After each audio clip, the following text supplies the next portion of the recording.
Most people over 60 have no idea that something serious is happening in their body right now. Not in 5 years, not eventually, right now, while they're sitting, while they're sleeping, while they're wondering why their legs feel heavier, colder, weaker than they used to. Their legs are slowly being starved of oxygen. And the most dangerous part is this: they think it's normal. They think it's just aging. It's not.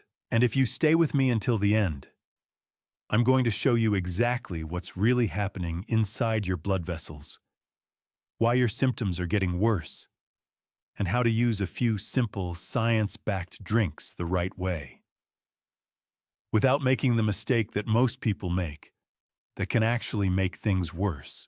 Because yes, some of these healthy drinks can backfire if you don't understand how they work. But once you do, you'll start to notice changes in your legs faster than you expect. Let's start with the truth most people never hear. When you were younger, your blood vessels were flexible, soft, responsive. They expanded when your body needed more oxygen. They adjusted instantly. Blood flowed easily all the way down to your feet and back up again without resistance. But over time, something changes. The walls of your blood vessels begin to stiffen. Not suddenly, but gradually, almost invisibly. They thicken. They lose elasticity. The inner space where blood flows becomes narrower. Imagine a wide highway slowly shrinking into a two-lane road. Traffic doesn't stop, but it slows down. And in your body, that traffic is blood. Now here's where it becomes real. Your legs are the farthest point from your heart. That means they are the most vulnerable to reduced circulation. So when blood flow starts to decline, your legs feel it first. Cold feet at night, a dull, heavy feeling after standing, tingling that comes and goes, muscle cramps that wake you up at 3 a.m., skin that looks thinner, shinier, cuts that take longer to heal. These are not random. These are signals. Your body is telling you blood is not reaching where it needs to go. But instead of asking why, most people treat the symptom. They wear thicker socks.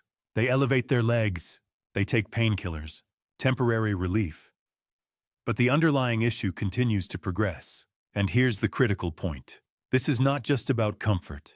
Reduced circulation over time can lead to serious vascular problems, including conditions like peripheral artery disease, where narrowed arteries limit blood flow to the limbs. So this is not something to ignore, but it is something you can influence, not with a miracle cure, but with the right combination of support. And that starts with understanding what actually helps your blood vessels function better. There are 3 main levers you can influence: reducing inflammation, improving vessel flexibility, and supporting the function of the endothelium, the inner lining of your blood vessels. Every drink I'm about to show you works through one or more of these mechanisms, but again, only if used correctly. Let's begin with one of the simplest, and also one of the most misunderstood. Warm water with cayenne pepper and lemon. Cayenne contains capsaicin, a compound that interacts with your nervous system in a very specific way. It activates receptors that can trigger vasodilation. Your blood vessels relax and widen. When that happens, blood flow increases. Some people feel a warming sensation in their legs within 30 minutes. That's not imagination. That's circulation improving. Now here's what most people miss. The lemon is not just for taste. Vitamin C plays a key role in maintaining the structural integrity of blood vessels. It supports collagen production, which helps keep vessel walls strong yet flexible. So this combination is doing 2 things at once: supporting function and structure. But here's the warning that almost nobody talks about. Capsaicin can irritate the stomach lining. If you have acid reflux, jumping straight into a full dose can cause discomfort. And more importantly, capsaicin may enhance the effects of blood-thinning medications. That means what seems like a natural drink could increase bleeding risk if you're not careful. This is the mistake most people make. They assume natural equals harmless. It doesn't. Next, we move deeper into the root of the problem: inflammation. Because one of the biggest reasons blood flow slows down is not just narrowing vessels, but inflamed tissue. When tissues are inflamed, they swell. That swelling compresses nearby blood vessels. Less space means less flow. Simple but powerful. This is where ginger and turmeric tea becomes important. Ginger contains compounds like gingerol that reduce inflammatory signaling in the body. Turmeric contains curcumin, one of the most studied natural anti-inflammatory compounds in modern science. It works at the molecular level, blocking pathways that drive chronic inflammation. But here's a detail that changes everything. Your body absorbs curcumin very poorly on its own. Without help, most of it passes right through you. That's why adding black pepper is not optional. It's essential. Black pepper contains piperine, which can increase curcumin absorption dramatically. Without it, you're getting a fraction of the benefit. With it, the effect becomes meaningful. And when inflammation starts to go down, something interesting happens. It's not just your circulation that improves. Your joints feel less stiff.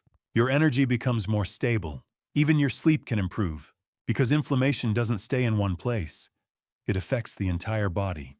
Now let's talk about something that has been studied extensively in cardiovascular health: pomegranate. Pomegranate juice is rich in polyphenols, powerful antioxidants that protect the endothelium. That thin inner lining of your blood vessels is incredibly important. It controls whether vessels constrict or relax. When it's damaged, circulation becomes inefficient. When it's healthy, blood flows smoothly. Oxidative stress, essentially internal wear and tear, damages this lining over time. Polyphenols help reduce that damage. Some studies suggest regular consumption of pomegranate may slow the progression of arterial plaque buildup, not overnight, but consistently over time. But again, there's a hidden risk. Pomegranate can interfere with how certain medications are metabolized in the liver. If you're on cholesterol medication or blood thinners, this matters. This is why understanding context is everything. Now we come to one of the most powerful tools for improving blood flow: beetroot juice. Beets are rich in natural nitrates. Your body converts these nitrates into nitric oxide. And nitric oxide is one of the most important molecules for vascular health. It signals your blood vessels to relax, to open, to allow more blood through. Think of it like releasing pressure on a pinched hose. Flow improves instantly. This effect is so well established that beetroot has been studied in both medical and athletic settings. People often notice reduced blood pressure and improved endurance. For your legs, this means better oxygen delivery and less heaviness. But here's where things can go wrong. If you're already taking medication for high blood pressure, adding beetroot juice can lower it too much. That's when dizziness or lightheadedness appears. So again, this is powerful, but not something to use blindly. Finally, we have something more subtle, but incredibly consistent: green tea with lemon. Green tea contains catechins, antioxidants that improve endothelial function and reduce oxidative stress. This is not a quick feel-it-in-30 minutes type of drink. This is long-term support. It helps maintain the system. And when you add lemon, you improve catechin absorption. Small change, big difference. Now at this point you might be thinking, so I just drink these and my circulation improves? Not exactly, because there's one factor more powerful than all of them combined: movement. Your calf muscles act like a second heart. Every time you walk, they contract and push blood back up toward your heart. Without that movement, blood pools in your legs. Flow slows down. This is why even 10 to 15 minutes of walking can dramatically improve circulation. No gym, no equipment, just consistency. And now we reach the final piece, the one most people overlook: chronic inflammation. You can drink everything I've mentioned, but if inflammation is constantly active in your body, you are fighting an uphill battle. Chronic inflammation thickens vessel walls, reduces flexibility, and keeps circulation impaired. It often comes from everyday habits: too much sugar, highly processed foods, poor sleep, chronic stress. When you begin to address these, everything else starts working better. This is not about doing everything at once. It's about starting intelligently. Pick one drink, use it consistently for 2 weeks. Pay attention to your body. Then adjust, because your body is always giving you feedback: cold feet, tingling, heaviness. These are not random problems. They are messages. And once you understand them, you can respond in a way that actually changes your trajectory. Because circulation is not just about your legs, it affects your energy. your mobility, your independence. And sometimes, the shift begins with something simple: a drink, a walk, a decision to stop ignoring the signals your body has been sending you for years. And once you start listening, that's when things begin to change.